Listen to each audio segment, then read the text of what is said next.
आज हम चर्चा करेंगे प्राचीन भारतीय इतिहास जानने के स्रोत की। तो प्राचीन भारतीय इतिहास जानने के स्रोत के अंतर्गत पिछले वीडियो में मैंने साहित्यिक स्रोत की चर्चा की है।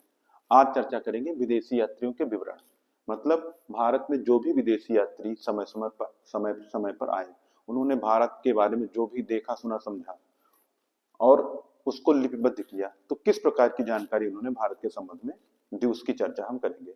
तो सबसे पहले यहाँ पर हम इसको यूनानी रोमन लेखक और चीनी लेखक, अरबी लेखक, ये तीन भागों में विभाजित किए हैं। तो यूनानी रोमन लेखकों के अंतर्गत हम टेसियस की चर्चा करेंगे।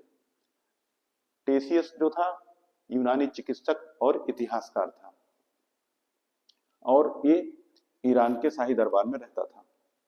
ऐसा माना जाता है कि जो ईरान के अधिकारी थे उनसे इसने भारत के संदर्भ में जो भी जानकारियां सुनी उसको लिपिबद्ध किया। मतलब ईरान के अधिकारियों से भारत के बारे में सुनकर इसने भारत के बारे में लिखा।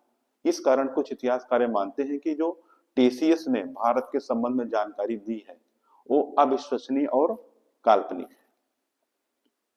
दूसरा नाम हेरोडोटस का आता है। हेरोडोटस को इतिहास का पिता या इतिहास का जनक कहा जाता है। तो प्रश्न यह है कि हेरोडोटस को इतिहास का पिता या जनक क्यों कहा जाता है।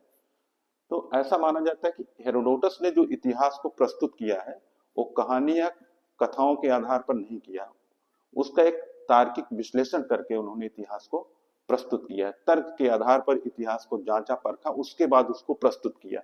इस कारण कुछ इतिहासकार मानते हैं कि हेरोडोटस इतिहास के पिता है, वास्तविक पिता माना जाता है इनको। और हेरोडोटस की जो पुस्तक है उसका नाम हिस्टोरिका है और ये 5वीं शताब्दी ईस्वी पूर्व की पुस्तक है और इससे भारत एवं फारस के संदर्भ में जानकारी मिलती है। और उसके बाद मेगस्थनीज है। मेगस्थनीज यूनानी शासक सेल्यूकस के राजदूत थे और 14 वर्ष तक इन्होंने मौर्य साम्राज्य में चंद्रगुप्त मौर्य के समय व्यतीत किए। इनकी पुस्तक जो है इंडिका है। मेगस्थनीज की पुस्तक इंडिका है। जीएस में पूछी जा सकती है कि इंडिका से किस तरह की जानकारी मिलती है। तो इंडिका से मौर्य वंश के समाज एवं संस्कृति के बारे में मुख्य रूप से जानकारी मिलती है। इसके साथ साथ इंडिका अन्य जानकारियां भी देती है। और एक बहुत इंपॉर्टेंट पॉइंट है कि भारतीय समाज पहले से 4 वर्णों में विभाजित था, ब्राह्मण, क्षत्रिय, वैश्य और शूद्र।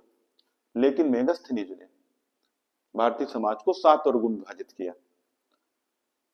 जैसे पहला दार्शनिक, दूसरा किसान, तीसरा चरवाहा, चौथा कारीगर, 5वां योद्धा और छठा निरीक्षक, 7वां पार्षद। इसमें किसान जो है इसको इन 7 वर्गों में इसको विशेष स्थान प्राप्त है। मतलब मेगस्थनीज की निगाह में किसान जो है इन 7 वर्गों में श्रेष्ठ था।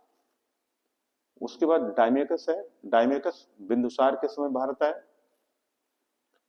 फिर प्लिनी की चर्चा हम करते हैं। प्लिनी की एक पुस्तक है नेचुरल हिस्टोरिका, जिसका नाम है।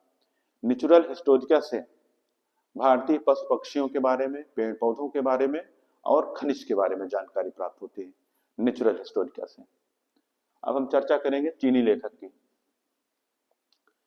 चीनी लेखक समय समय पर भारत आए, लेकिन ऐसा माना जाता है कि जो चीनी लेखक भारत आए उनमें से अधिकांशतः बौद्ध धर्म के अनुयायी थे और उनका आने का पर्पज भी था, यही था कि बौद्ध धर्म के बारे में विशेष जानकारियों को एकत्रित करना, क्योंकि बौद्ध धर्म की उदय स्थली भारत है।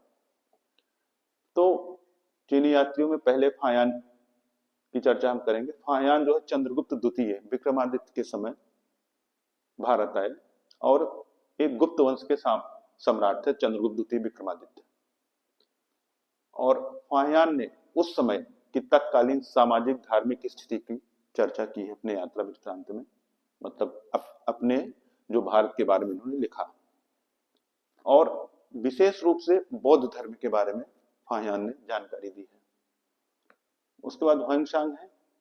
ह्वेंसांग कन्नौज के सम्राट हर्षवर्धन के शासनकाल में थे और कन्नौज को, पूर्वी उत्तर प्रदेश के क्षेत्र में कन्नौज को जोड़ा जाता था। इनकी पुस्तक जो थी सीयू की, सीयूकी में 138 देशों की चर्चा की गई है।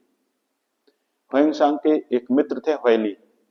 ह्वेली ने ह्वेंसांग की जीवनी लिखी है और ह्वेंसांग को प्रिंस ऑफ पिलग्रिम्स कहा गया है, मतलब यात्रियों का राजकुमार।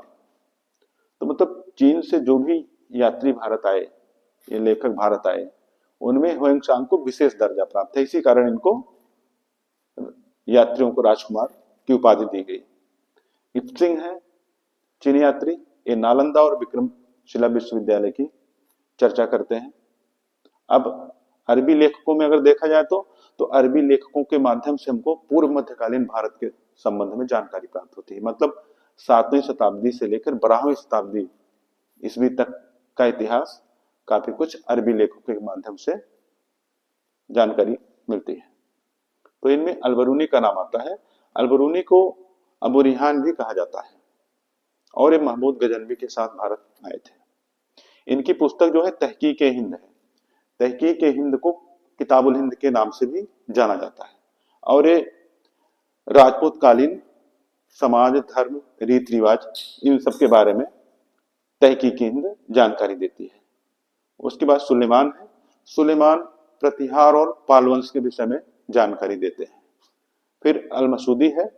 अल मसूदी से भी प्रतिहार एवं राष्ट्रकूट साम्राज्य के बारे में जानकारी प्राप्त होती है। तो इस तरीके से मैंने एक सामान्य सी बात विदेशी यात्रियों के विवरण के संदर्भ में आपको बताया। अब अगले वीडियोस में पुरातात्विक स्रोत की चर्चा करेंगे।